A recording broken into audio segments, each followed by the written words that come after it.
Eh bien, Hastings. We progress most satisfactorily.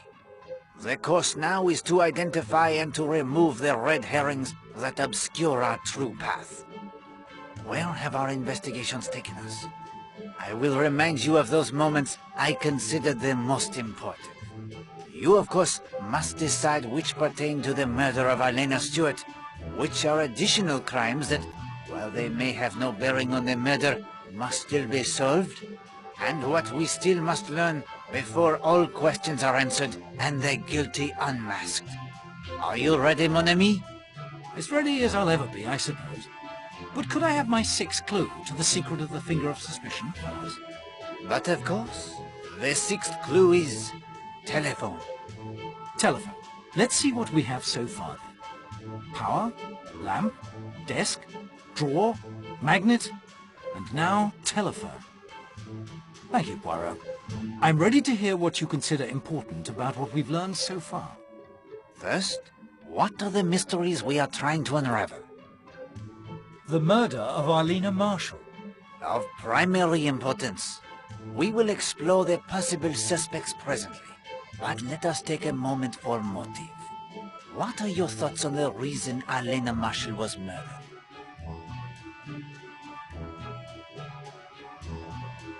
Money. Arlena Marshall was a rich woman, thanks to her career as an actress. The murder of Millie Parsons. We now know enough of the circumstances in the crime to point towards a killer with motive and opportunity. The anthropology instructor, Gideon Fell. And unless Mr. Fell is on Seadrift Island or in Leathercombe Bay in disguise, he is not a suspect in Arlena Marshall's murder. Yet there were several persons who either intimately or peripherally involved in the case on Seadrift Island. True, and 2 points remain to be cleared up.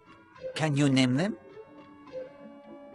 Was Gideon Fell the man you mentioned in your story of Voodoo? The one who awakens in the night in the greatest of fear? Yes, it was he.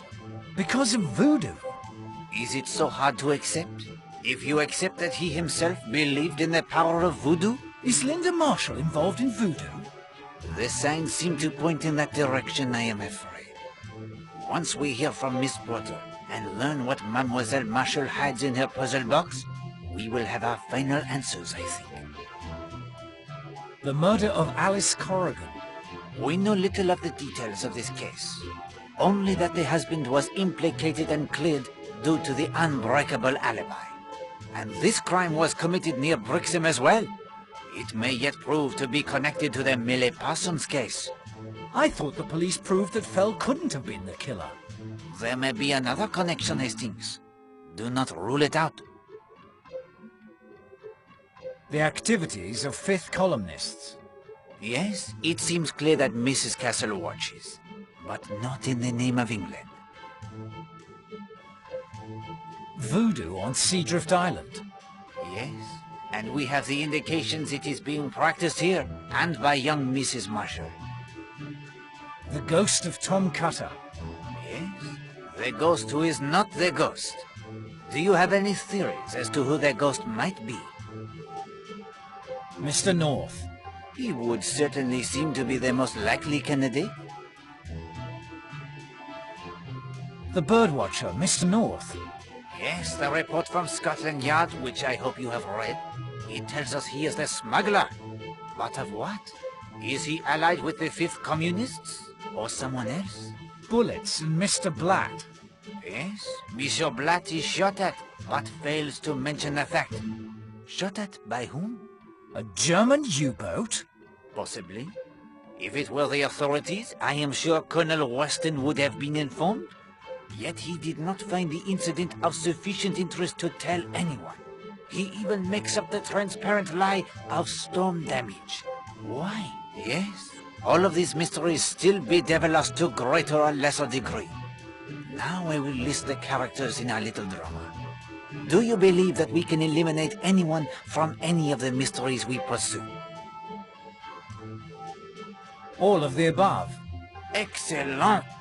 With one stroke, you clear the stage of the, how you call them, the players of the bits? Now we can focus on the true suspects. Now let us turn our attention to the more likely suspects. Which is your choice as murderer? Major Barry. For Major Barry, a man who has lived through the violence of war, an obsession rebuffed by Madame Marshall may indeed have turned to more violence. Horace Blatt. It is true the man has secrets. He would also have had the opportunity to slip quietly ashore at Cutter's Cove and depart in his sailboat during the time of the murder. Emily Brewster. The athletic Mademoiselle Brewster is a woman strong enough to strangle another, as your experiment proved. And we have not determined a sufficient alibi for her, I think. And yet she is another like Monsieur Black, par example, who apparently has no motive for the crime at all. Hilary Castle. Arlena could have figured out that she was betraying her country. Self-preservation. I did not see among her many attractive qualities any indication that Mrs. Marshall possessed the instincts of a detective. Still, it is a possibility. Rosamund Darnley. The murder of empathy, to protect the man she truly loves. She is a strong woman who has succeeded in the business world. It is possible she would be capable of such an act. Carrie Gardner. Another who is hiding something? Would she strike down the woman who ruined her husband's business? Oakley Gardner. The likable Mr. Gardner, who takes so long to find the knitting wool and who was ruined by Arlena Marshall? Stephen Lane. A man so consumed by his zealotry, he has lost his position as a minister of God? The religious fanatic is indeed a man who could be driven to take it upon himself to personally destroy the evil he sees. Kenneth Marshall. The jealous husband? Even the cool customer like Captain Marshall may have the fires that burn deep inside. And there's the money motive too. Yes, the background check of Scotland Yard should reveal if he has the reverses in business. Linda Marshall. Again, empathy? To protect him from the woman who makes him the cuckold in the eyes of all the world? Already she is attracted by the unhealthy interests. Already she knows the violence that can strike without warning. Yet she would seem to have the unimpeachable alibi thanks to Madame Redford. Christine Redfern. On the face of it, the most likely suspect? The jealousy for her is the most immediate and intense. Yet she too would seem to have the unimpeachable alibi, according to Mademoiselle Marshall. Patrick Redfern. Again, an obsession that Arlena Marshall has decided to end? The lover spurned? Yet where is the opportunity? His movements are witnessed by many, including myself, until he set off in the rowboat with Mademoiselle Brewster. Voila, there we have it then. Barring new evidence against any of those we have eliminated, there are 12 suspects. Some would seem to have no motive, others no opportunity.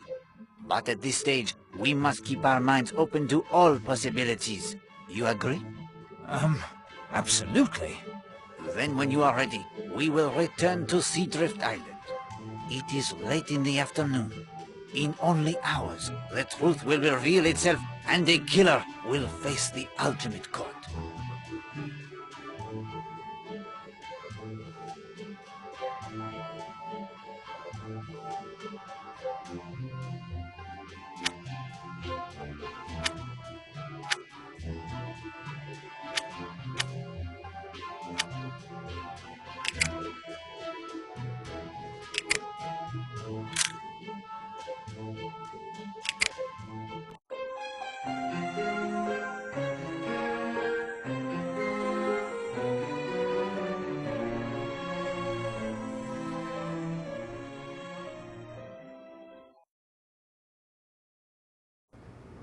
Hastings, we are agreed Mrs. Castle may, as you say, attempt to do the bunk? It would be wise to make sure she does not destroy the evidence against her. Time for a raid on the safe. Précisément.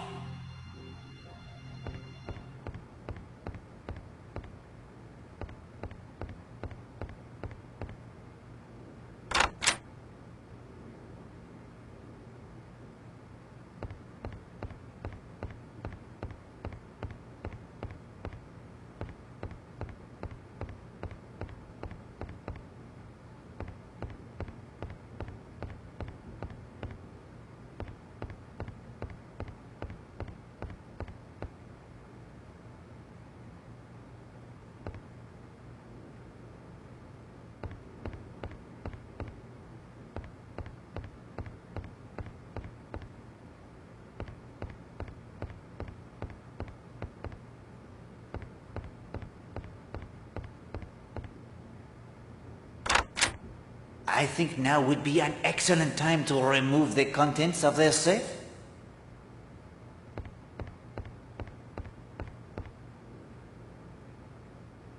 A solidly built... Oh, that does not make... Oh, that is not such a good idea.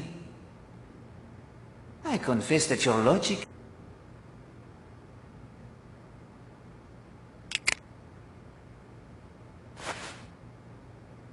But the signal lantern, it is missing. Why?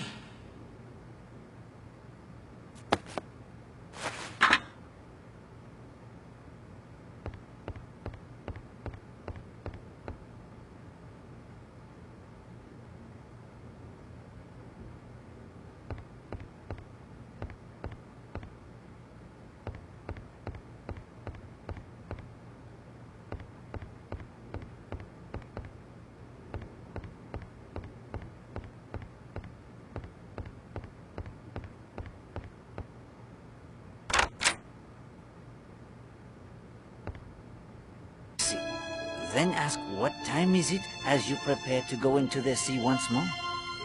The watch, it says 15 minutes of 12.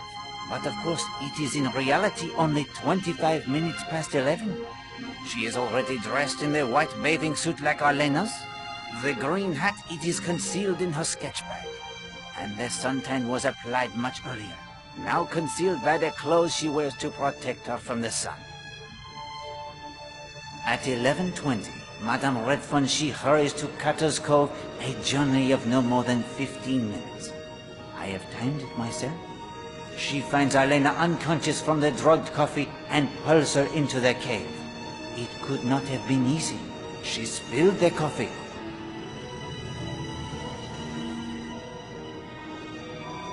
Tore her hat.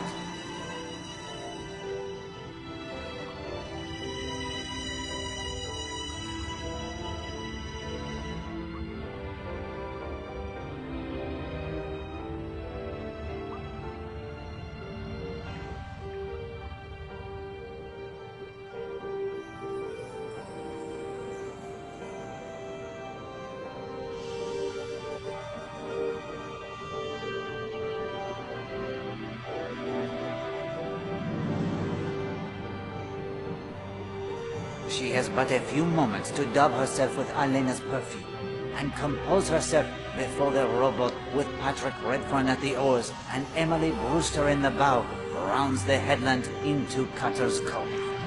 The time, it is precisely 11:40.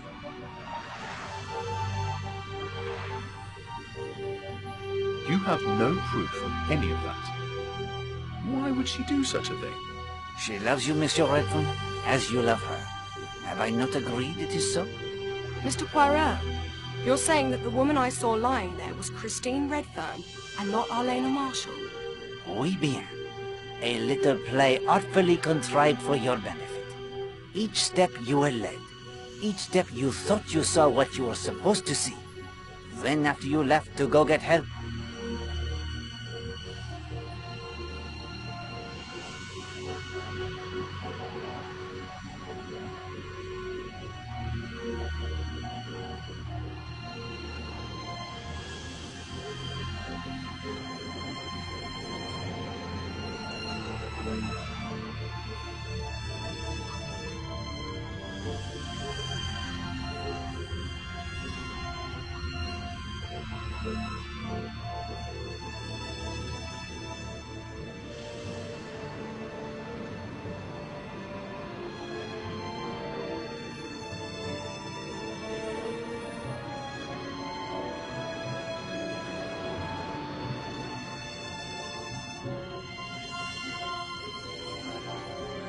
and then the real murder occurs.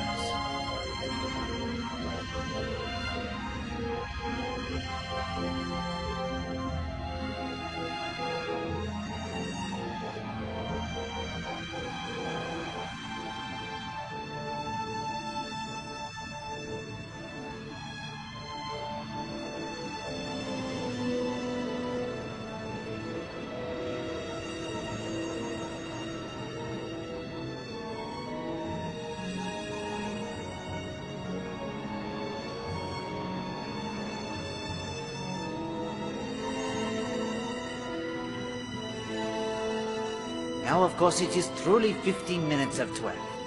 Madame Marshall has the time to wash away the artificial tan, change his clothes, and arrive for her tennis rendezvous. Monsieur Poirot, I am sure everyone will agree that I might have had a motive to kill Arlena. But... Monsieur Redfern, may I impose upon you again? Of course, Monsieur Poirot. My nerves are a bit steadier now. Monsieur Redfern, how long had you known Arlena Marshall? 3 months. I understand you met casually at a cocktail party? Yes, that's how it came about. Captain Marshall tells me that you and his wife did not know each other well. That's not exactly true. I saw a fair amount of her one way and another. Was your wife aware of your friendship with Madame Marshall? I believe I mentioned to my wife I'd met her. But she did not know how often you were seeing her? Perhaps not. Did you arrange to meet Madame Marshall here? I suppose it's no good my fencing with you now. I was crazy about the woman. Mad. Infatuated. Anything you like. She wanted me to come down here. Well, I would have agreed to any mortal thing she liked. Did Madame Marshall return your regard? She pretended to. But I think she was one of those women who lose interest in a man once they've got him body and soul. See here, I've told you the truth. But how much of this has got to be made public? If it all comes out, it's going to be pretty rough on my wife. I know. I may sound like the worst kind of hypocrite. But the real truth is, I cared deeply for my wife. The other? It was a madness. Kind of idiotic fool thing men do. But Christine is different. She's real. Badly as I've treated her, I've known all along that she was the person who really counted. I wish I could make you believe that. But I do believe it, monsieur. Have no doubt that I do believe it. Was Madame Marshall afraid if her husband learned the truth? She was a bit nervous, yes. I'm not sure I'd go as far as to say afraid. Was there talk of marriage between you and Madame Marshall? No, never. Arlena was perfectly satisfied married to Marshall. He's a well-respected businessman. She never saw me as a possible husband. I was just one of a succession of poor mutts. Just something to pass the time with. And yet knowing this did not alter your feelings for her? No. Had you an appointment with Madame Marshall this morning? No. We usually met on the beach. Were you surprised not to find her there this morning? Yes, I was. Very surprised. I couldn't understand it at all. Can you think of a reason why she went to Cutter's Cove this morning? I haven't the faintest idea. It wasn't like Arlena. Do you know of anyone in London who might have the grudge against her? Honestly, I can't think of anyone. Do you know anyone with the initials J.N.? J.N.? You mean Jimmy Nash? Tell me about him. Well, Jimmy was just one of the crowd. A photographer. Took a splendid picture of Christine and me, as a matter of fact. But now that I think of it, I did hear he and Arlena were an item at one time. Haven't seen much of him lately. I'd heard he got himself into some sort of trouble over money. He just dropped out of sight. Monsieur Poirot, if there aren't any more questions, I think I'd like to be with my wife. Of course, monsieur. I think you will find that she would like that as well.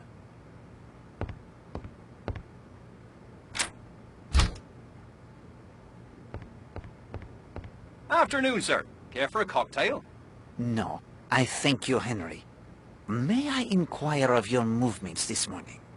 Seeing to my duties as usual, sir.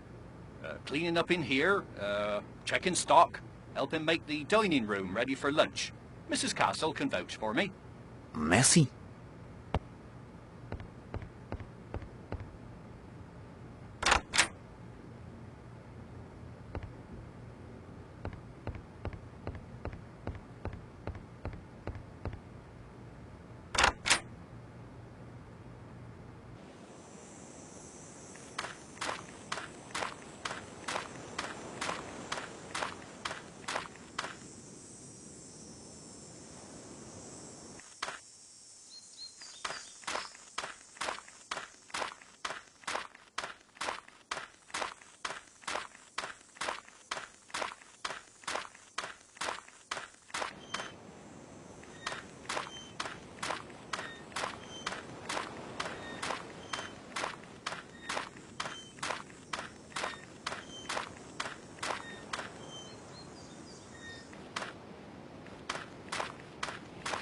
Poirot, is it true?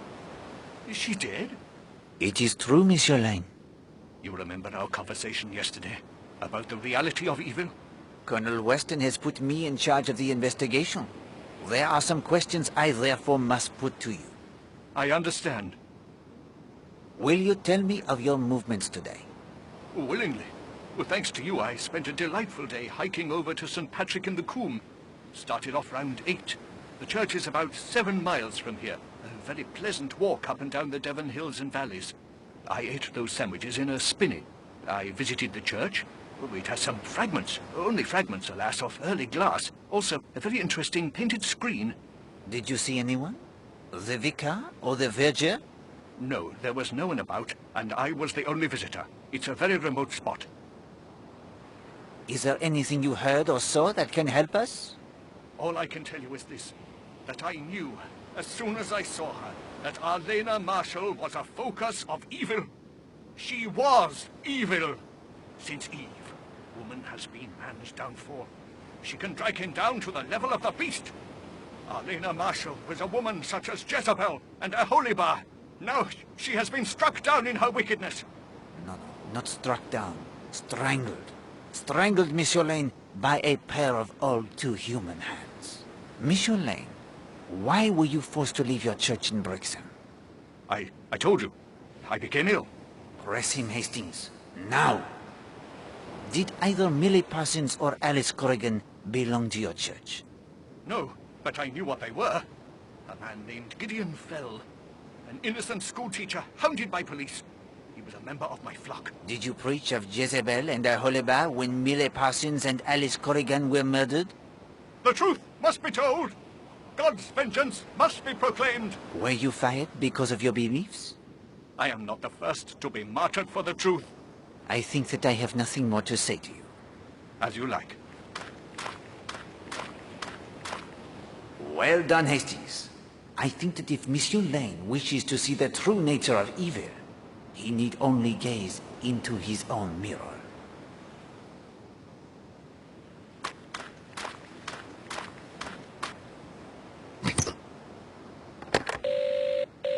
Hello? Need the sea tractor, do you? Yes, please? On me way. I hope you don't mind, Mr. Poirot, but Gladys told me about your phobia. How you don't want chance opening jars for you and such. I sympathize with you.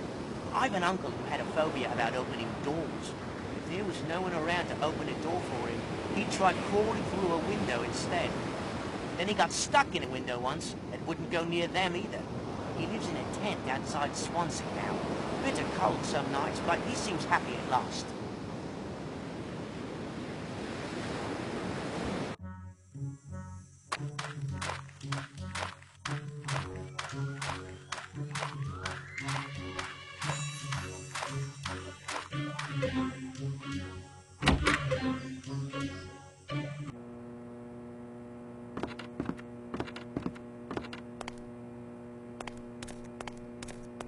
Ah, Major Barry.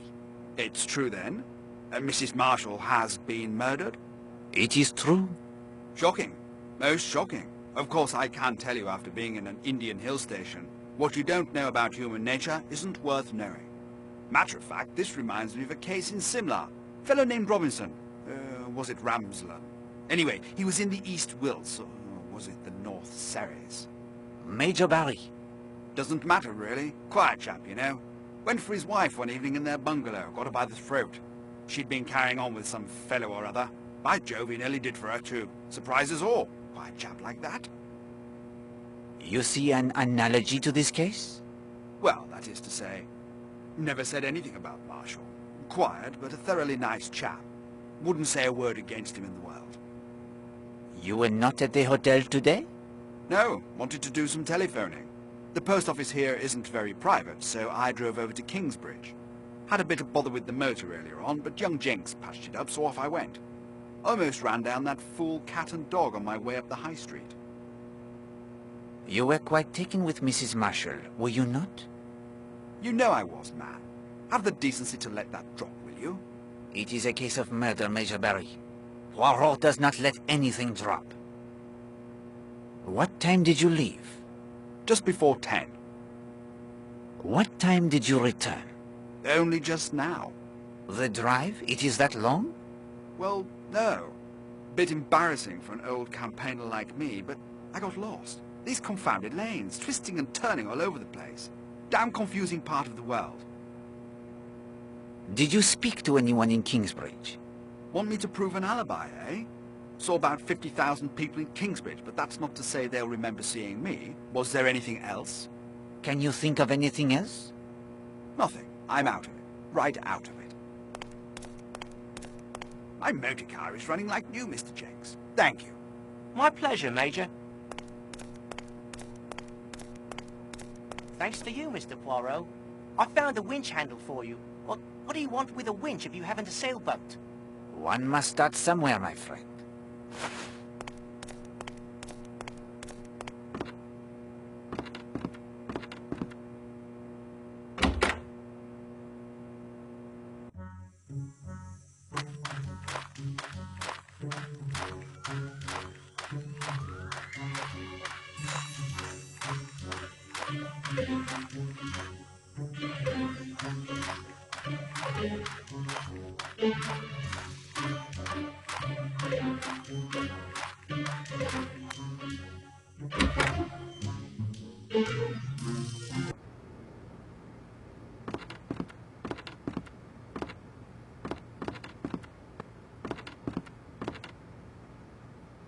Are there any telegrams for me?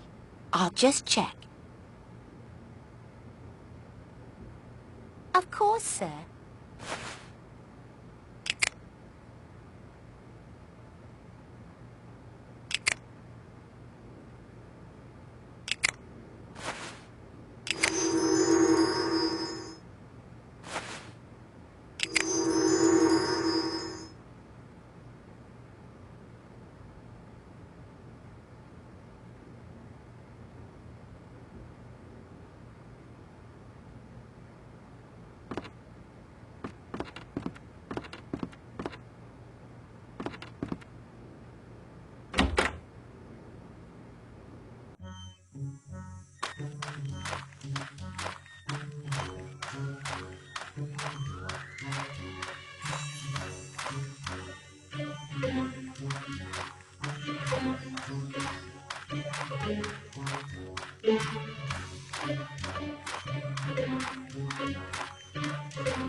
Ah, there you are, Poirot. What can I do for you? Do you have the background checks on the suspects? Yes, here they are. Any news on Jimmy Nash, the photographer? I haven't received the report yet, but your inquiry got Scotland Yard very excited about something. I will be curious to hear what they find. Good day, monsieur.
Like a ride to the island?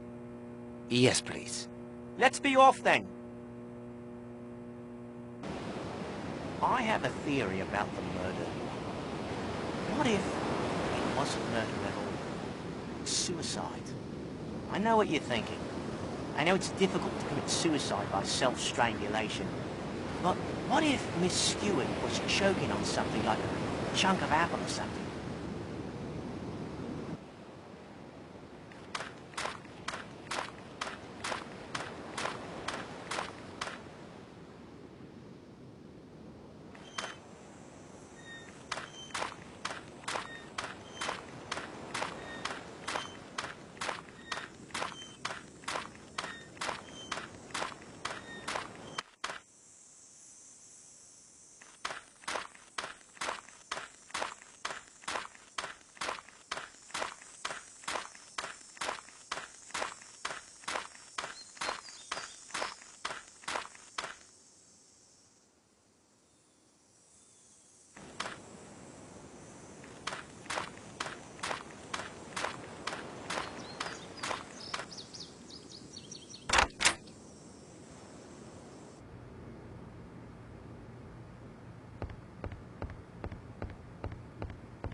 Mademoiselle Gladys?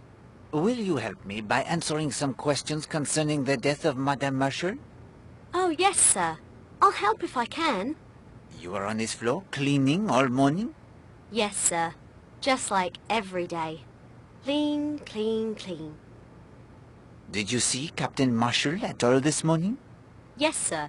He came up to his room not long after 10:30. I heard the sound of his typewriter a little later. When was that? Oh, I would say about 5 minutes to 11. Did you see anyone else on this floor this morning? No, sir. But I was cleaning the rooms, so while I was in one, anybody could have walked past. You cleaned Mademoiselle Linda Marshall's room? Yes, sir. As always. Did you do the fireplace? There wasn't anything to do, sir. There had been no fire lit. And there was nothing in the fireplace? No, sir. It was perfectly all right. Do you recall who had the late bath this morning? Late bath? Oh, I know what you mean. I remarked to Mrs. Castle only a little while ago. I said that it was funny someone was having a bath. It was nearly 12 o'clock. And who was it who had the bath? That I couldn't say, sir. I heard the water going down the waste pipe. That's all. And that's a clue, is it? Of the utmost importance.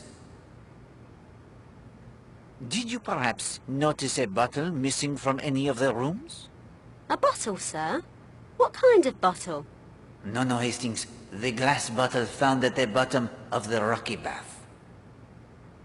No, sir. I don't think I've ever seen that bottle before. Thank you, mademoiselle. You may resume your duties. Yes, sir? No more jars to open? No. That is happily all in the past.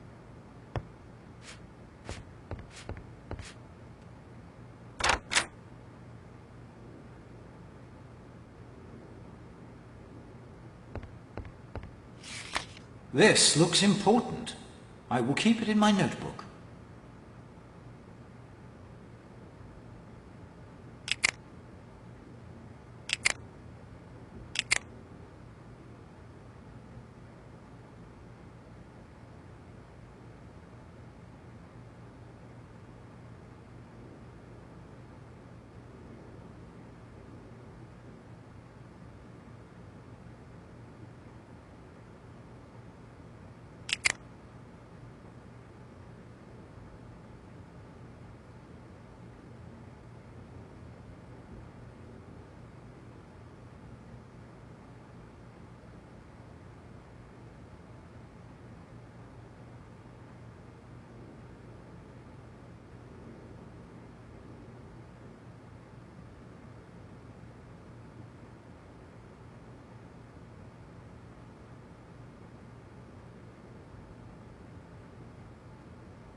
You do yourself a credit, mon ami.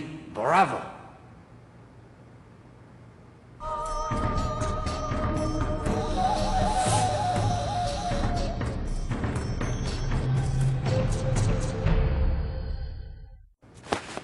A discovery of significant importance.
Can you row me to Cutter's Cove? Mr. Poirot, after your efforts to find Millie's killer, I'll row you any time you like. You need only ask me. Climb in.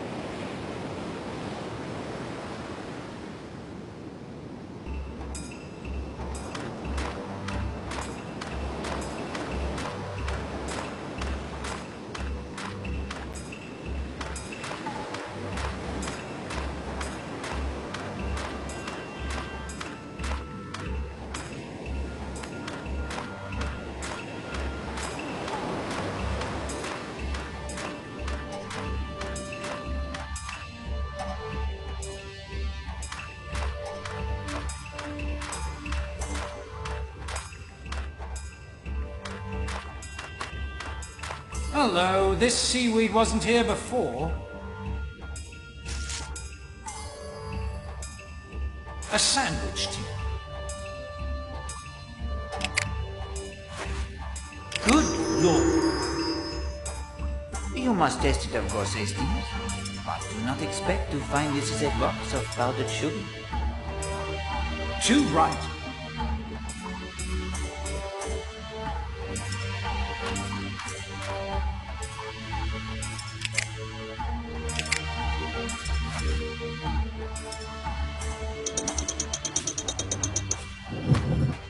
A hidden passage. Now we're getting somewhere.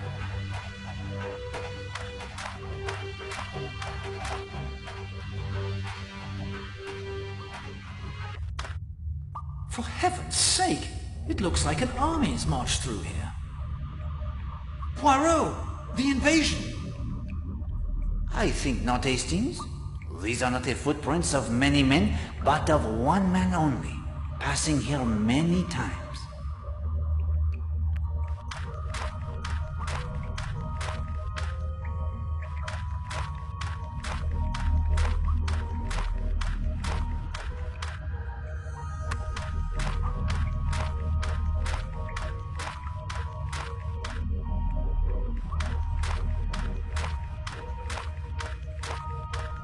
This is a useful point to measure the time it takes to reach Cutter's Cove, the spot that will be the scene of the murder. From the monastery ruins to Cutter's Cove via the tunnel, it is 11 minutes.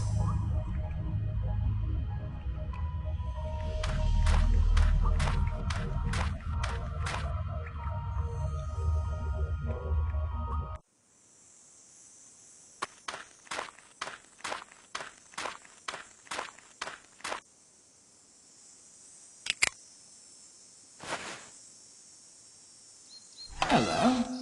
What have we here?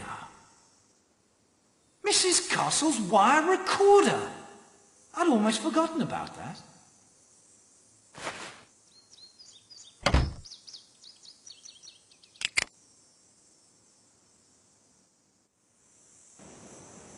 From the monastery ruins to Cutter's Cove, it is 12 minutes.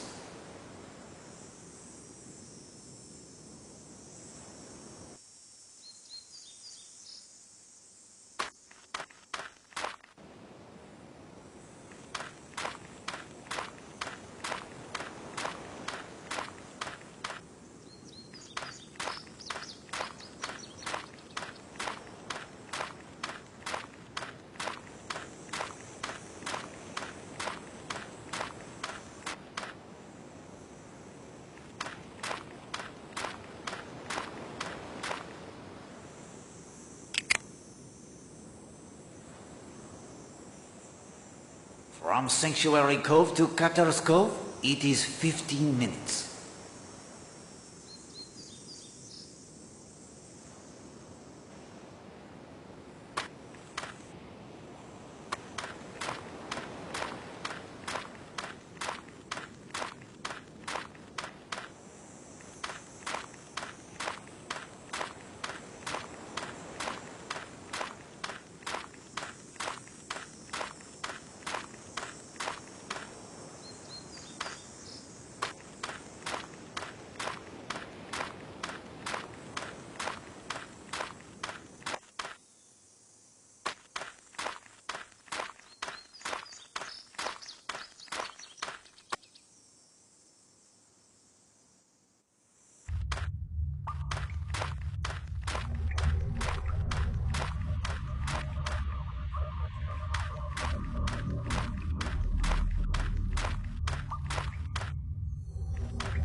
This is a useful point to measure the time it takes to reach Cutter's Cove, the spot that will be the scene of the murder.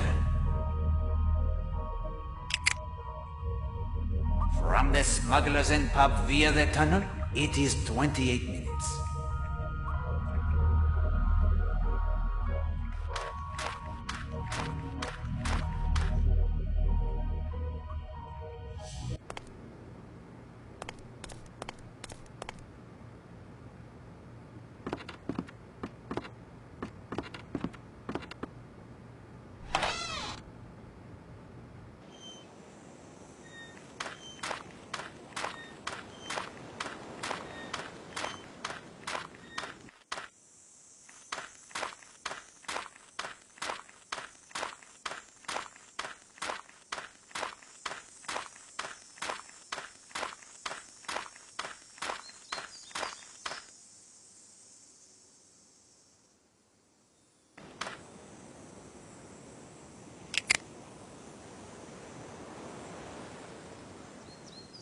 From the hotel to Cutter's Cove, it is 25 minutes.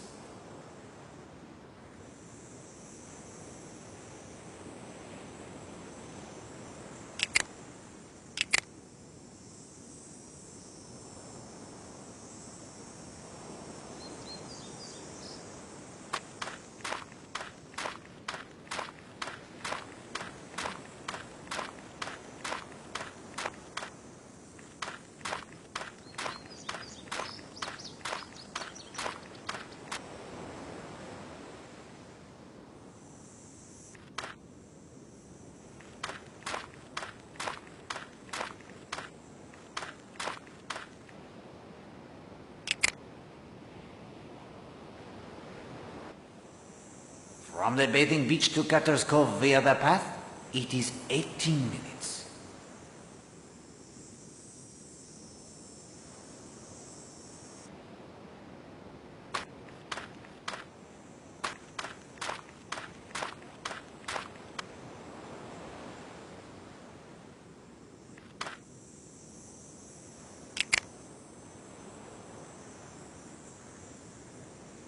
From the ledges to Cutter's Cove, it is 6 minutes.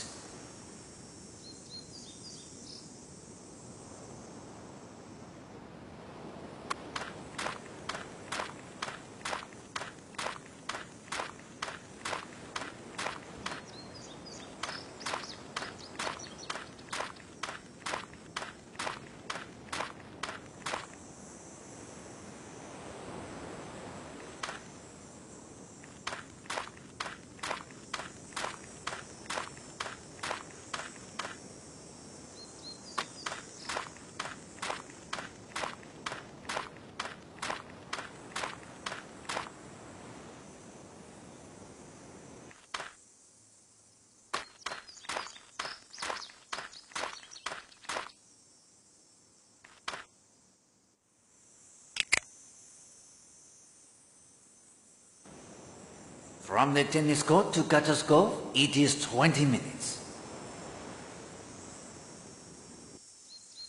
And that, my friend, should be the last timing we need to determine how much time would be needed for any of our suspects to reach Cutter's Cove.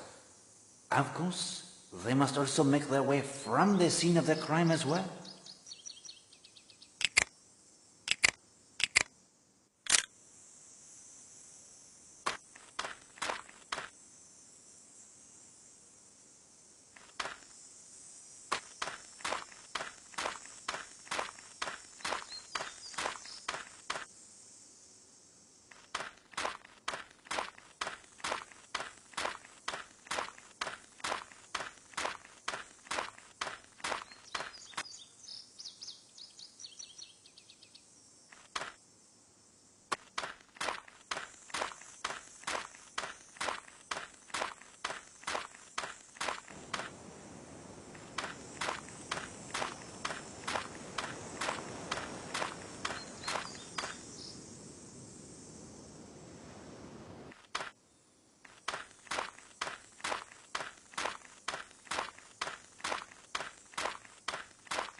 Hello? Need the sea tractor, do you? Yes, please? On me way. I have a theory about the murder. What if it wasn't murder at all? Suicide. I know what you're thinking. I know it's difficult to commit suicide by self-strangulation. But what if Miss Stewart was choking on something like a chunk of apple or something?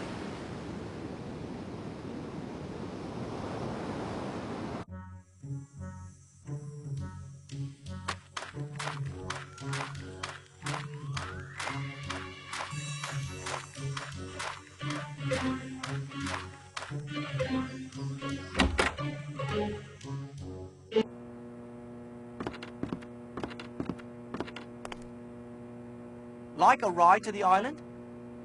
No, merci.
The sandwich tin from the cave? It contains heroin, beyond any doubt.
Can we talk later, Poirot? I am...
Like a ride to the island?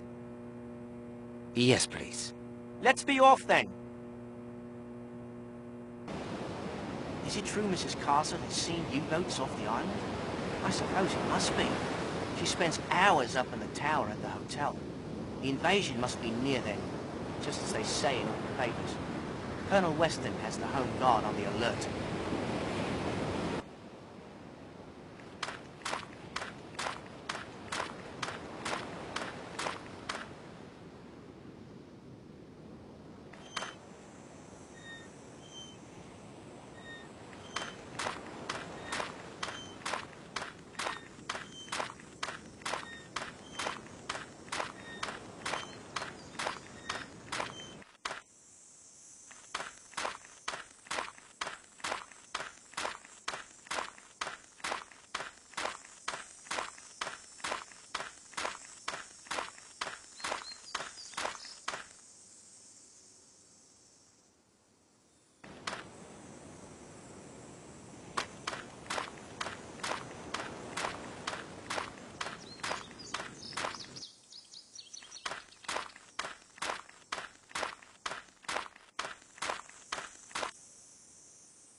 This room belongs to Mr. Blatt.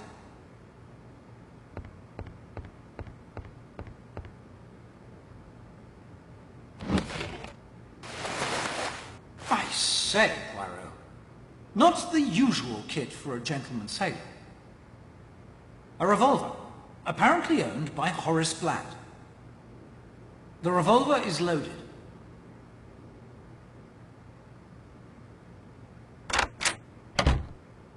What's this? What are you doing in here? I have been charged with investigating the murder of Lena Marshall. I don't believe she was shot. Was she? No? Then kindly return my property to me. Unfortunately, we have no choice, Hastings.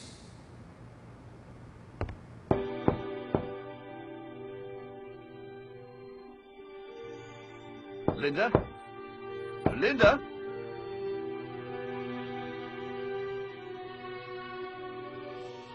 Linda, dear, I'm having dinner in my room. Would you like to join me? Linda? Linda?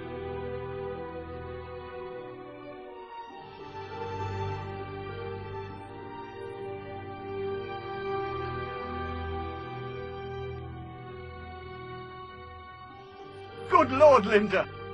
No! Help! Someone help us! It's my daughter! Please!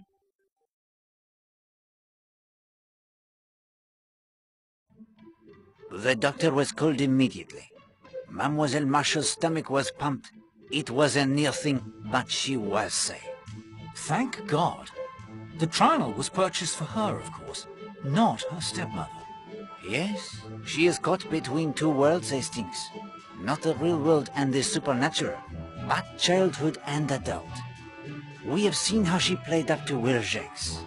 Was it just for a shovel to build her polo matin? I do not think so. I would advise speaking with her as soon as we return to Seadrift Island.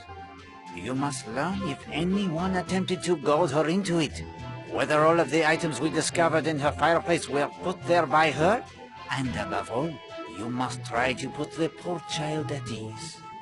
She didn't kill her stepmother, and then try to commit suicide in remorse? No, Hastings, she did not.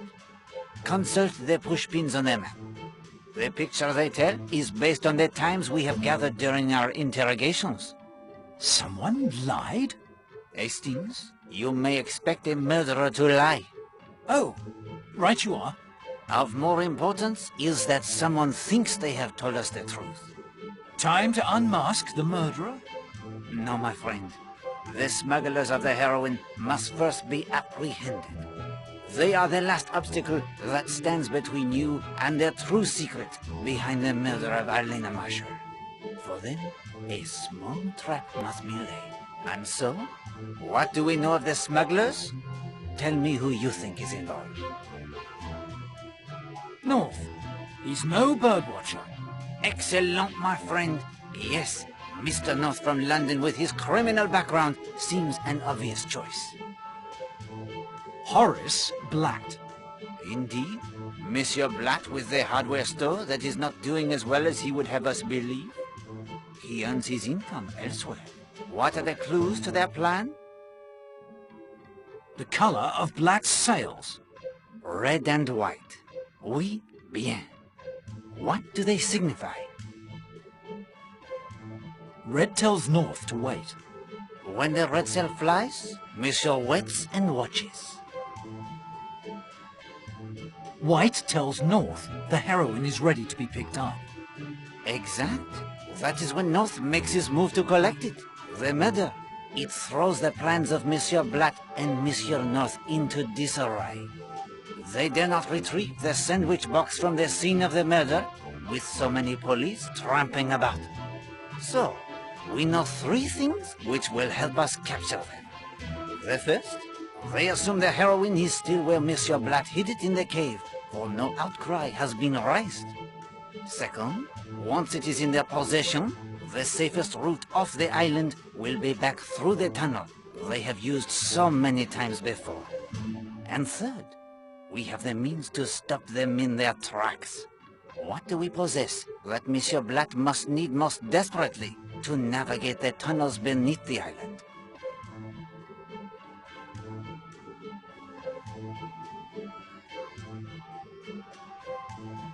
The compass. You have it, my friend. The compass is necessary to navigate the maze of tunnels. We have found the broken compass of Monsieur North. Only the compass of Monsieur Blatt remains. And how can we render it useless? Throw it off with the sliver of magnet we found in the garage. Yes, of course. We return the useless compass to Monsieur Blatt, replace the sandwich tin, and the trap, it is set.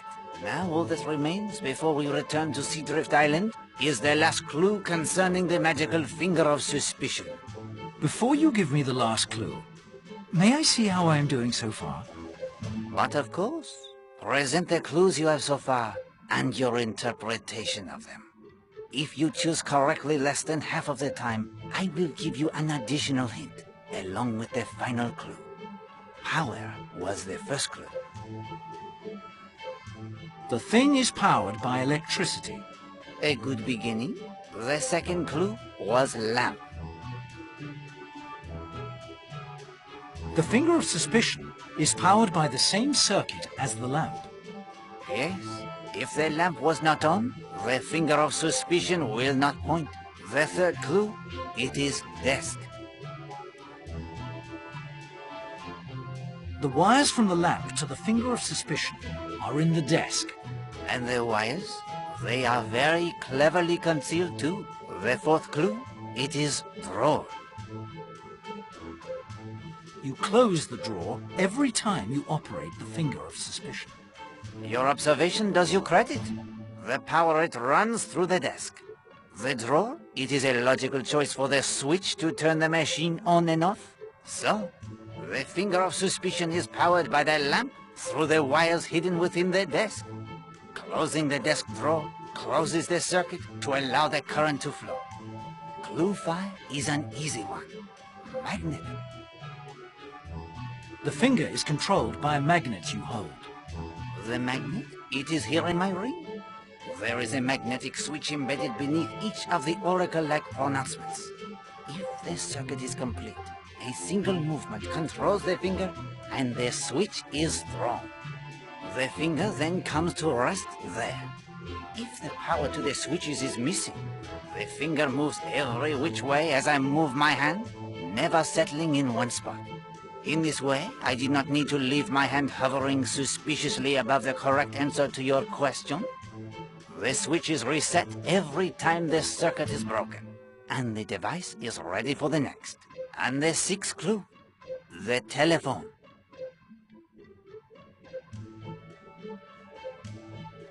The telephone turns the device on. It is as you say. You have proven your little grey cells are worthy of a final clue without hints. After the denouement on Seadrift Island, we will wrap up this last little mystery. The clue is code. Some code I enter into the telephone. Of course. Without it, the finger of suspicion will not point to the truth. Only he who dials the code on the telephone can make the finger operate correctly. And now, Hastings, when you are ready, we will return to Seadrift Island to speak with Mademoiselle Marshall. Prepare our trap for Monsieur Blatt and North, and enlist Colonel Weston's aid in their capture. It is late afternoon.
Mademoiselle, it is good to see you looking so much recovered. Thank you. Captain Marshall, it is necessary that I speak with your daughter in private. I can't allow that. She's still too weak. It is of the utmost importance. No. Monsieur Poirot, I know what you want to speak to me about. I should like my father to remain. Are you certain? Yes, Daddy. Let Monsieur Poirot ask his questions. I need to answer, and you need to hear the answers. Very well, Linda, dear. Monsieur Poirot? Mademoiselle, it is not true that you liked your stepmother. No, I loathed her. She ignored me. That was all right. There's the way she treated Daddy I couldn't stand. Did your father and your stepmother argue? Daddy doesn't argue. He makes his point and then is done with it. But they often had differences of opinion. At school, you believed an instructor killed Millie Parsons. What? You and your friends had been experimenting with voodoo? The devil, you say? See here, Poirot. How dare you? Mademoiselle? Yes, Mr. Fell, he believed in it. He got us interested. We knew Miss Porter wouldn't believe me if I told her about me. About him grabbing her and the horrid things he said. You decided to dispense justice on your own? Yes, We fashioned a wax figure of him, got the nail clippings and the hair like the book said, then did the ritual at the polo matting we'd made. A pole in a cleared circle? Yes, it represents the centre of the world, power. Then we let him have it with the pins. It worked, Monsieur Poirot. You have to believe me, it worked. Because he believed as well, mademoiselle. Only that. Miss Potter found out what about the voodoo? She said we were persecuting Mr. Fell. I think she got suspicious herself, because she fired him at the end of term. You wrote threatening letters to your stepmother? I wanted to scare her. So she would be more susceptible to your magic? Yes. It sounds so stupid to say it like this. No, mademoiselle. Children are often powerless to help those they love. But you had felt your power at school. Is it not so? Yes, you're right, I did. I thought I could do something to stop her. And I stole Rosamond's typewriter and hid it in Mrs. Redfern's room, so she would be blamed for the notes. That was wicked, I know. You created another doll. This morning early, I went out to the monastery ruins and performed the ritual again. Je vous ai battu, je vous casse, je vous maudis. Then I came back here and burnt everything. A little later, I heard she was dead. Don't you see? I thought it had worked. Just like with Mr. Fell. But I didn't want her dead, not really. I just wanted her out of our lives. Forever. Linda, dear. Oh, my child. I'm so sorry. Mademoiselle, did anyone tell you to take your own life? No. It seemed the only thing I could do. I will list for you the things I have found. All right. The book of voodoo rituals, the key to the monk's door behind which you hid the wire recorder, the stick pin in the hat with some wax still adhering to it, the hairbrush, the melted wax in the fireplace, human hair burned in the fireplace, green fabric burned in the fireplace. That is all, I think. But hang on, that's not right. Something? It is missing? No, that green fabric. I have no idea where that came from. I didn't burn that. Do you see it, Hastings? Even as she puts the typewriter in the room of Christine Redfern to throw suspicion on her, someone has the same idea. As I said, the pieces of green fabric that do not match the hat of Mrs. Marshall are a significant clue. Mademoiselle, why did you try to take your own life? After I talked to you, I came back to my room. I saw someone had been sifting through my fireplace. Then later my puzzle box had been opened. But Linda, you can't have believed, not really, that Voodoo killed our Lena? No, but I knew what would happen. Daddy, I know in spite of everything you loved her. And when the truth came out, and you found out what I had done, I knew you wouldn't love me anymore. Oh, my dear girl, I'll always love you. If you believe nothing else, believe that. Oh, Daddy, Daddy, I'm so sorry. Hastings, we are done here.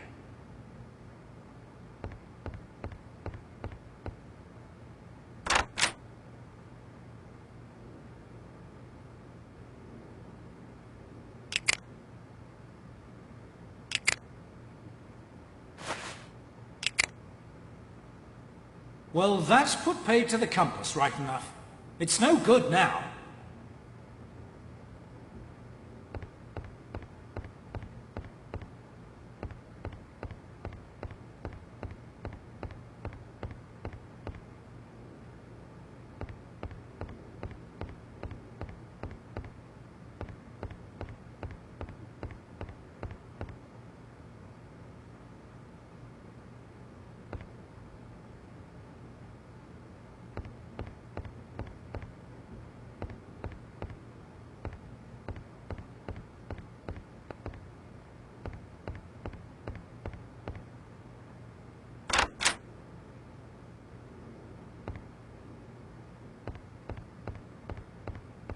Here is your compass, Monsieur Blatt.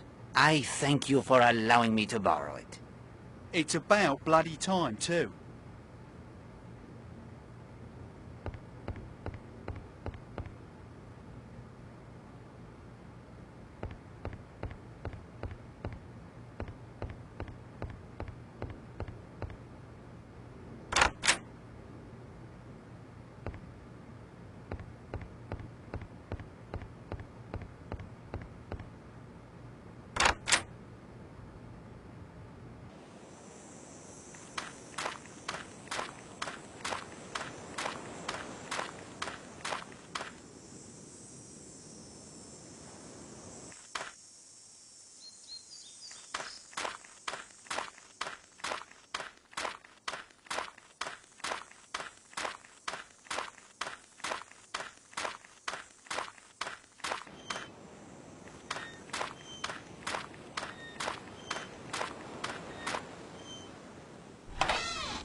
Cheese is in the trap.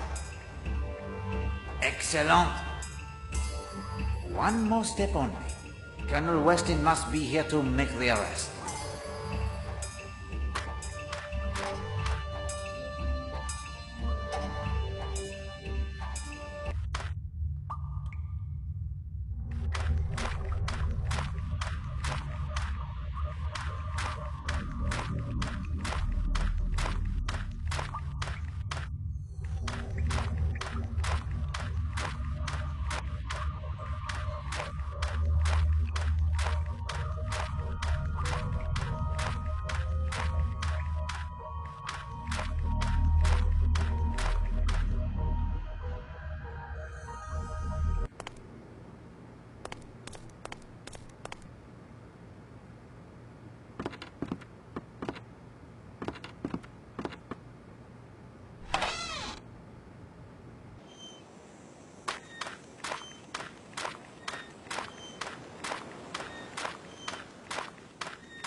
Hello?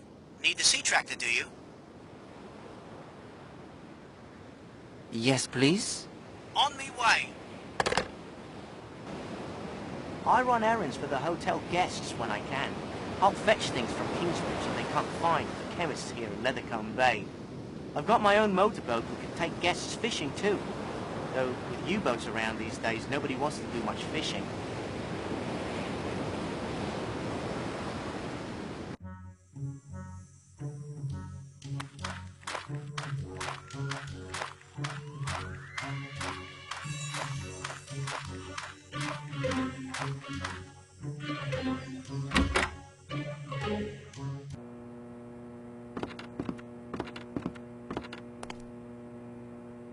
You seem in a very good mood, young man. I'm about to make 10 quid, and won't Gladys be pleased? What is the source of your good fortune? It's the funniest thing. One of the guests at the hotel is paying me to help play a joke on somebody. I'm to lay off the island this evening in my motorboat, and when he signals from the hotel tower, I'm to pick him up and run him over to Thurlestone. It's a surprise for someone, but I don't know any more than that. We must learn more, Hastings. Who is paying you? Oh, I can't tell you that, sir. I gave my word, and he wouldn't pay up if I said. When is this joke to take place? I've no idea. I'm just to wait off the south side of the island until I see a signal from the tower. Then I head into Cutter's Cove and pick him up. The lantern missing from the safe. It is now explained.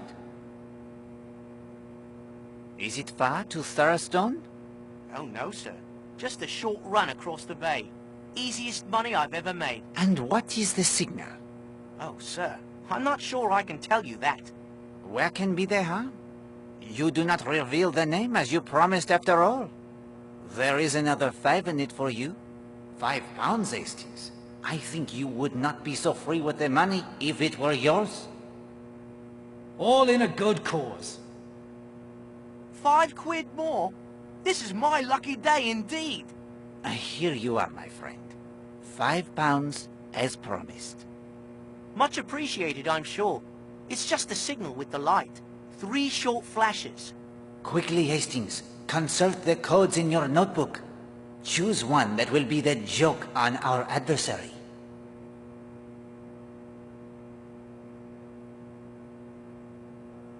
Three long. Oui, but of course.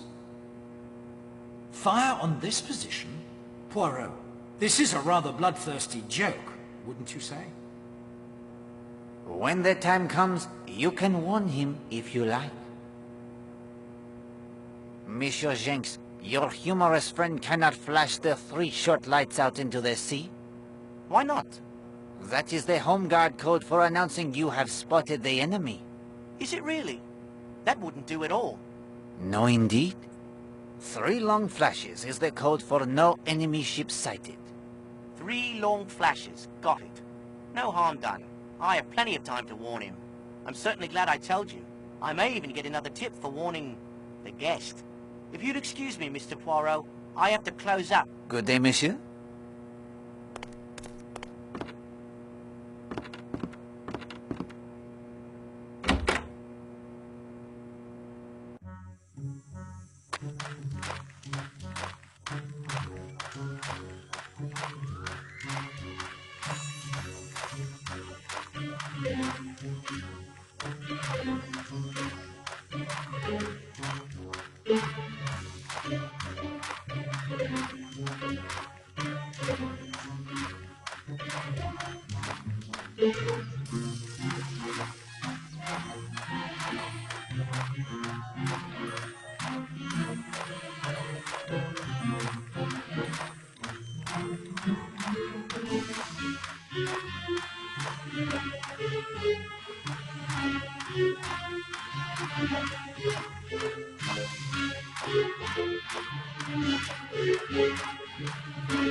Hello, Poirot.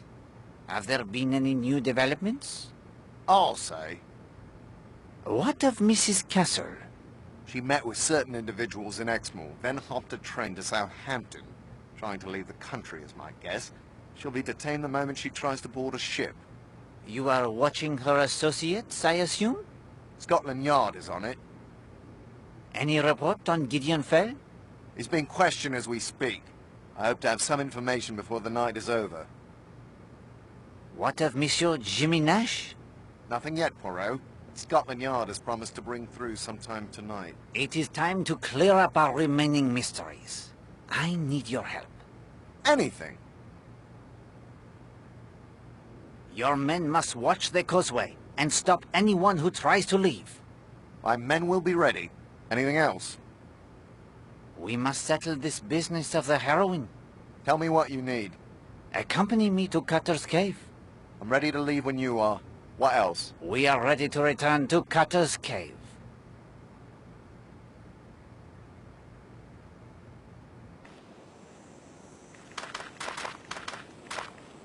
Colonel, perhaps you should descend to Cutter's Cove by the ladder.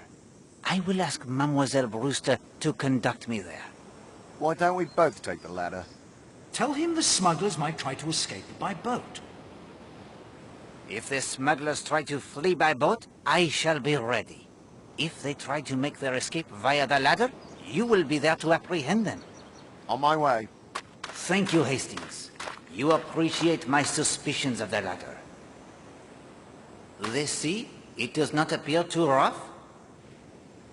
Poirot, you can't fly to Cutter's Cove. Fly? No, no. Flying is not for Poirot.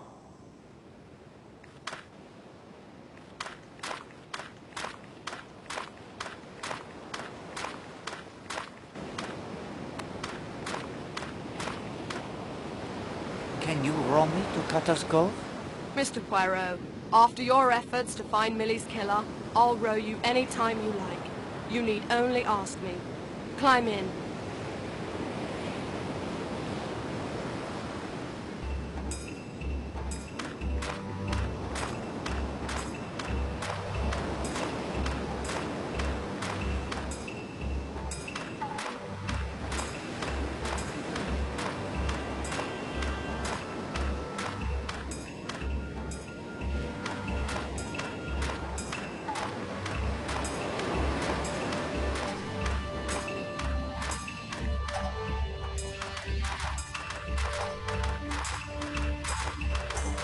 I say, the heroin is gone.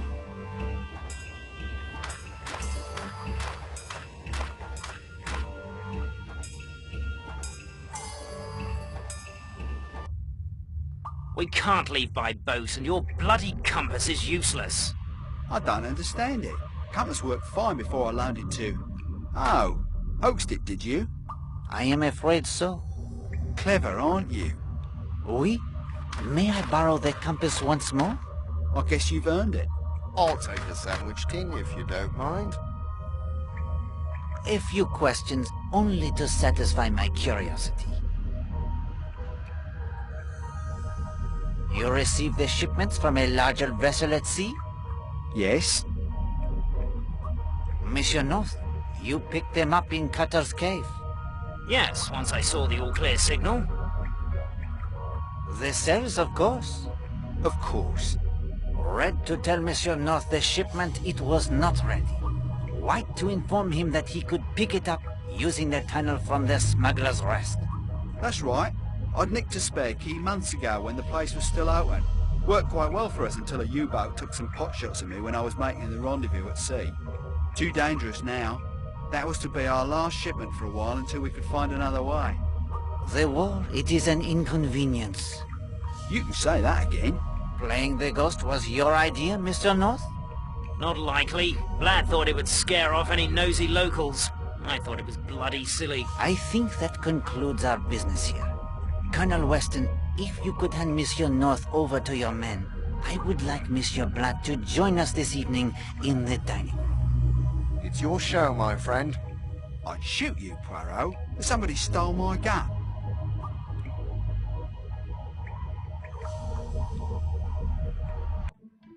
Eh bien, Hastings.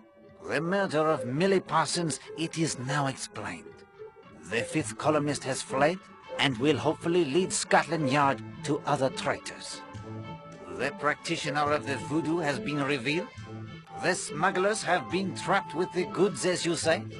Only one target remains, the murderer of Elena Marshall. Then you knew by now who had murdered Elena Stewart? But of course, all of the clues are now in your possession as well.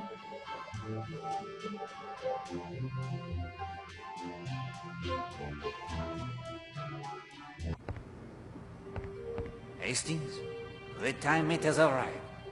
The crowning glory of any case. That sublime moment when the spotlight shines down. A hush descends upon the audience, and all eyes turn to Poirot. Tonight, however, this stage, it shall be yours. Some will listen in relief, others in anger at what must be revealed. And some will listen in fear as the net of truth slowly, inexorably tightens about them. Now, one thing only before we begin. Do you wish Poirot's help? I can whisper in your ear and guide you. Or, if you feel brave, I will sit back and let you present the case your own little grey cells have constructed for you. What then is it to be?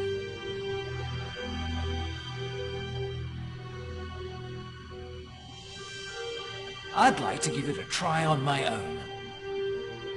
I salute you, my friend, and wish you bonne chance. Well, that is to say, Hastings, pull yourself together. You wanted to present the summation on your own. Get on with it.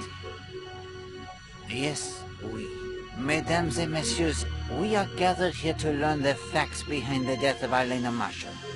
Two matters I will touch on briefly first. Mrs. Castle, our hostess, will not be joining us. She has fled the island, carefully shadowed by the police. Good God, man. Do you mean to say she murdered Mrs. Marshall? No, none at all. But for some time she has been in the employ of this nation's enemies. Rest assured, she will be arrested the moment she leads the police to her co-conspirators. Also, Monsieur Horace Blatt and a day tripper by the name of North have been taken into police custody. What's he done? He was arrested with a considerable quantity of heroin in his possession. Blatt murdered Mrs. Marshall, then? No. Fifth columnist? The drug smugglers, as I recall, Mr. Blatt, you thought this a rather dull place for a holiday. And now we must turn our attention to murder. In order to understand the crime, it is necessary to separate the clues to its nature from the many red herrings that obscured our path. Once that is accomplished, we are left with the truth. Let us begin with the comparison of two bottles. The two bottles I compared were, of course, Perfume bottles. I speak of the two perfume bottles. The first bottle was in Madame Marshall's bath. She had applied the perfume before leaving on her float this morning, as I myself remarked. Why would she need a second bottle? And why was it found in the cave? Next, we come to another comparison. And for this, we owe much to the expertise of Mademoiselle Darnley. 3 pieces of green fabric. A torn piece of fabric was found near the cave in Cutter's Cove. Another piece of green fabric was found in the fireplace of Linda Marshall.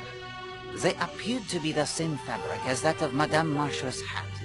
In fact, Mademoiselle Darnley was able to tell at a glance that neither was the silk from the hat. I will now turn to another curious incident of this morning. Someone threw a bottle from the hotel balcony. It narrowly missed Mademoiselle Brewster. Why dispose of an unneeded bottle in such a fashion when there are convenient dustbins? The contents of the bottle was also surprising.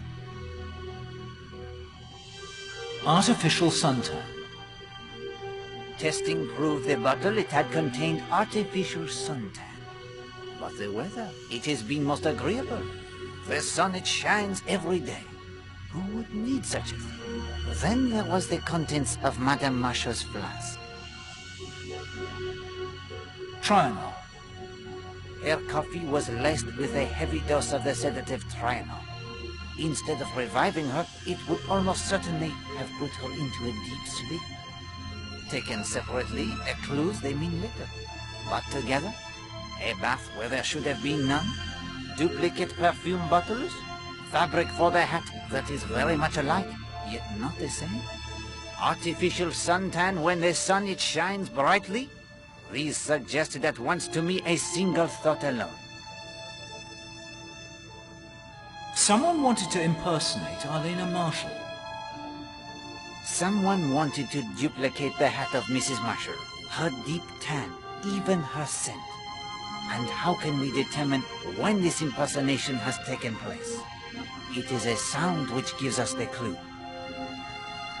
The sound of running water. An odd thing, that running water. It was heard both by Poirot and the maid Gladys Narracott. It was very late in the morning for someone to be taking a bath. And as I observed when I had occasion to use my own bath yesterday at an unusual hour, the sound, it is very noticeable in a quiet hotel. Why would someone need to run a bath so late in the morning, if all had already risen and breakfasted? Poirot's shoes begin to fit you, Hastings.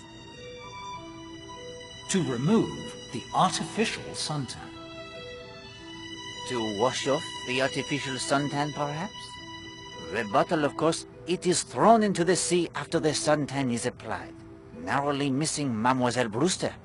It becomes clear, does it not, that someone impersonated Madame Marshall this very morning, very near to the time of her murder. But why? To provide an alibi for the murderer. Précisément. I have calculated the time it would take for every person on this island to reach Cutter's Cove, murder Madame Marshall, and come away again between 20 of 11 and 15 minutes to 12. And I tell you that only Mademoiselle Darnley can have done it. Monsieur Poirot. Comme-vous, mademoiselle? You were the only one close enough. Yet the nature of the crime, strangulation by powerful hands, eliminates you. Captain Marshall was typing the letters. Linda Marshall and Mrs. Redfern were together at Sanctuary Cove. Monsieur Redfern is in plain sight of several people, both guests and hotel staff. Mrs. Castle tends to her duties. The gardeners were together above the bathing beach, except when Monsieur Gardner goes to fetch the knitting wool. Despite Madame Gardner's apprehensions, he would still not have had enough time to do the deed. Mademoiselle Brewster swims, converses with Poirot and Rose. Monsieur Blatt sails. Major Barry gets lost. Monsieur Lane hikes. What about the tunnels? Ah yes, the tunnels. They would certainly allow someone to reach Cutter's Cove undetected if their secret were known. But they do not make the trip there any shorter. Whether you travel from the Smugglers' Rest to Cutter's Cove, or the monastery ruins to Cutter's Cove via path or tunnel, the time it is almost the same. And without a compass, you may rest assured the trip would be much longer. The method of murder? Strangulation by a powerful pair of hands. Only a man or a strong woman could have done it. It is true, there is a woman in this room who could have done it. Mademoiselle Brewster. Forgive me. Not at all. I believe in keeping fit. This fact helps us to eliminate Madame Castle, Madame Gardner, Madame Redfern, Mademoiselle Darnley, and Mademoiselle Linda Marshall as the strangler. Strangulation, yes.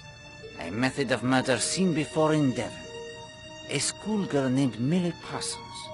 A housewife named Alice Corrigan. One murdered only a few weeks after the other earlier this year. One of these murders is connected only slightly to the death of Arlena Marshall. But the perpetrator of the other is far more intimately involved. The murderer of Alice Corrigan. Alice Corrigan and Arlena Marshall were murdered by the same man. How does Poirot know this? The unbreakable alibi. The primary suspect in Alice Corrigan's murder also had the unbreakable alibi just as we face here. An alibi based solely on time. Corrigan, the husband of the murdered woman, was apparently aboard a train when she was killed. Yet in that case, all a certain young lady hiker by the name of Elizabeth Stride must do is give the time when she discovers the body at least 20 minutes before Alice Corrigan actually died. The husband has time to alight at the station, kill his wife, and be gone before the police they arrive. Note how the alibi, it is worked precisely the same. And here the clue that demolishes the false alibi in the murder of Arlena Marshall is her stepdaughter's watch. No, Poirot, you're wrong. Linda's watch keeps perfect time. If the watch of Linda Marshall did not keep the perfect time, I might have forgiven certain testimony as an honest mistake. But there was no honesty about it. It was a deliberate lie. The liar is Christine Redfern. You are a liar, Madame Redfern. No! You are the impersonator of Arlena Marshall. And the only way you could have done it is if you changed the time on Linda's watch. You had the opportunity at Sanctuary Cove. You had the opportunity to change it back when you sneaked into her room to add to her fire that cheap green hat you wore as part of your disguise. But how could she change the time on my watch when I was right there at the cove? Mademoiselle, it was easy enough. Turn the watch back 20 minutes the first time you go into the... Not Patrick. You think I believe in your jealousy, mademoiselle? When your husband, if he is indeed your husband, loves you and you know it to be true? No. The true motive lies in two documents. Letter from J.N. A letter from a former admirer named Jimmy Nash gives us an insight into Mrs. Marshall and her relationships with a certain kind of man. It is clear that he has requested and received money from her sometime in the past. Letter from Arlena's solicitors. A telegram reveals that a sizable portion of her fortune was paid out last week to her. £10,000 to be exact. Do you know anything of this, Captain Marshall? First I've heard of it. I said to Captain Marshall earlier today that until we can comprehend fully and completely exactly what kind of a person Arlena Marshall was, we shall not be able to see clearly exactly the kind of person who murdered her. And what do we see from these two letters? Arlena was taken advantage of by men she was attracted to. Arlena Marshall was a woman who needed to be admired, adored. It is true, but what was the result? She was fair game for a certain type of man who takes advantage of such women. Just as Jimmy Nash convinced her to give him money, Patrick Redfern did the same. And I know as surely as I know anything, that before Jimmy Nash, there was another such man, and before him another. Arlena was not the predator. She was the victim. That is her character, and that is the character of Edward Corrigan, the man who killed her, just as he killed his wife Alice for her inheritance only a few months ago. No proof whatsoever. Oh, I don't know about that. Here's something even Poirot hasn't heard yet. Although knowing him, he expects it. I sent a photograph of the two of you he borrowed from your suitcase to the Brixton police. Allow me to make this small deduction, Colonel. They have identified you as Edward Corrigan and Elizabeth Stride, the young woman who found the body. Bravo, Hastings. I could not have done better myself. Thanks, old man. That's dashed kind of you. Oh, well, that's torn it. Edward, don't be a fool.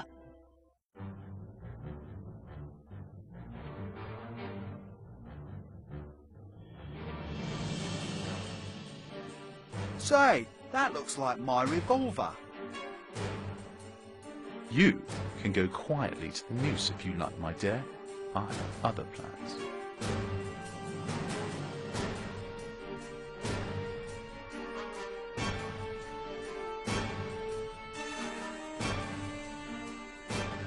Poirot? Shouldn't we chase after him? Poirot does not chase?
You damned, interfering, lousy little worm. One step and I'll kill you. I may do it anyway. Here is your chance, Hastings. Warn him if you wish to. Try not to get Poirot killed, please. Do not signal with the lantern. And why not? I told young Monsieur Jenks the lie. What's Jenks got to do with it? That is Madame Castle's signal lantern you stole from her safe, that she used to signal the U-boats. Try to find the lantern and also record it. I told Monsieur Jenks that 3 long flashes of the light is safe, but he's supposed to fire the signal. I'm expecting you to try and block my escape, but I'm no fool. You're bluffing. It is no bluff. Sorry, you refuse to armor. Very well, Hastings. We can go.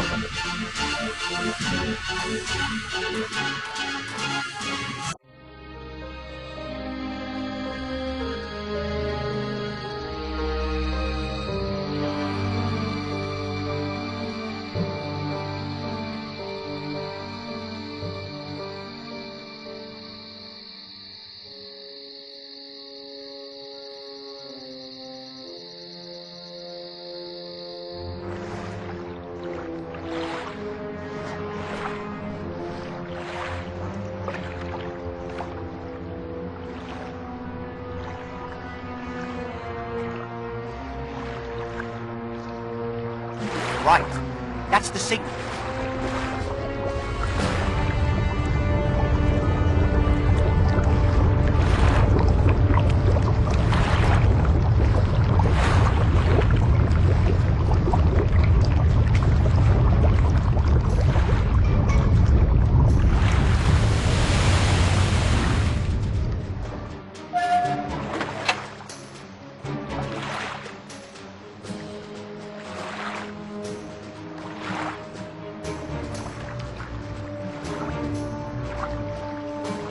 Achtung! Stellen Sie Koordinaten ein! Bereit!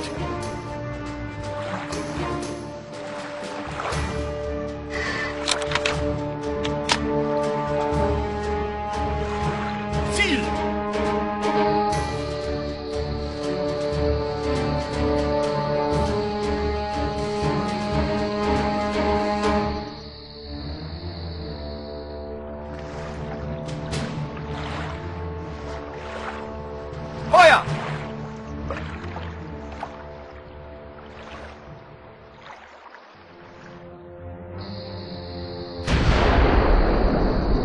Hell.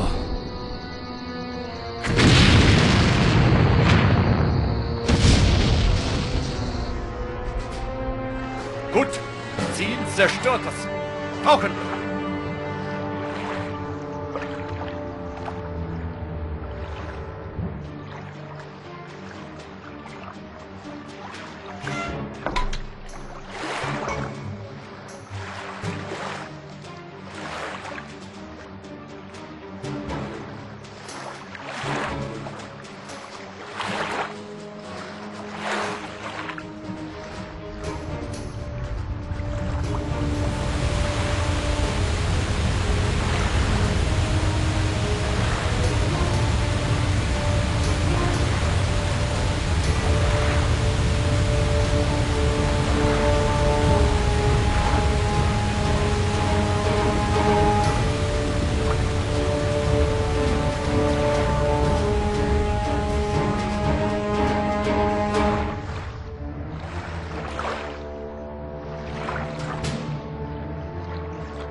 One mystery only remains, Hastings.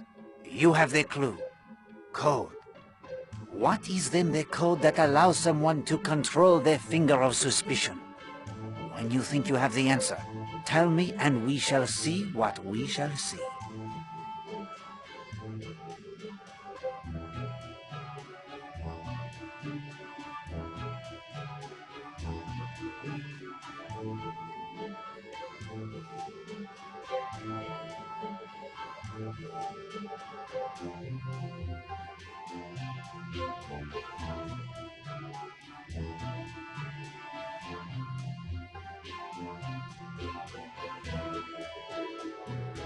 Bravo, Hastings. That is indeed the code that unlocks their finger of suspicion.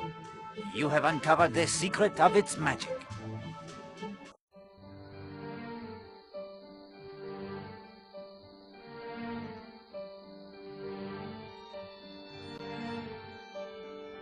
The case it is now complete, my friend. You have walked in Poirot's shoes. Poirot, I'll be honest with you. Now that I've given it a try, your job is not as easy as I thought. But thank you for the experience. I am proud to be your friend. And I am honored to have you as mine, Hastings. We have passed the hours most agreeably. Yes, I thank you for that too.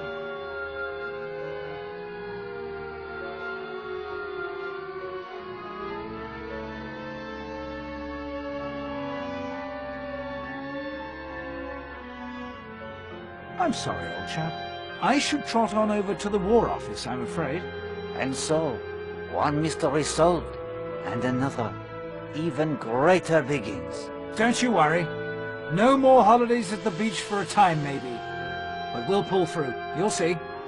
Oh, I feel like the dinosaur, Hastings. Gone is my world, where good always triumphs over evil. Where the clues, they all add up to the satisfactory solution. Where the murderer never escapes. This will be a war as we have never seen it. Whatever the outcome, mon ami, the cost, it will be high. And I fear our world, it will never be the same.